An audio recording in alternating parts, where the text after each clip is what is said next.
প্রযুক্তি যে কতটা এগিয়ে গিয়েছে, এখন আমাদের সবকিছু হাতের নাগালে তৈরি করে দিয়েছে। আমরা যা মনে চাই তাই করতে পারছি, যেভাবে খুশি সেভাবে ভিডিও বানাতে পারছি, ছবি তৈরি করতে পারছি, বিভিন্ন রকমের রূপান্তর করতে পারছি। আমরা নিজের চেহারাকে বিকৃত করতে পারছি কিংবা নিজের চেহারাকে আরো সুন্দর করতে পারছি। আসলে এটা প্রযুক্তির দ্বারাই সম্ভব। আমাদের নিজের হাতে কোনো কিছুই নেই, কিন্তু প্রযুক্তির মাধ্যমে আমরা সবকিছু এখন নিজের হাতের মুঠোয় পাচ্ছি।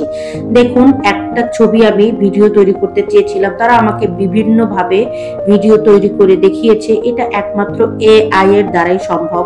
এআই ভিডিও এডিটিং এবং এআই ছবি এডিটিং এর মাধ্যমে অনেক কিছুই করা সম্ভব। আপনারা বিভিন্ন পদ্ধতি এবং বিভিন্ন পদ্ধতিতে ভিডিও তৈরি করা, তারপরে ভয়েস মেকওভার করা, বিভিন্ন ভাবে আপনারা এআই এর মাধ্যমে তৈরি করতে পারবেন। আসলে প্রযুক্তি এখন আমাদের সবকিছু হাতের নাগালে তৈরি করে দিয়েছে।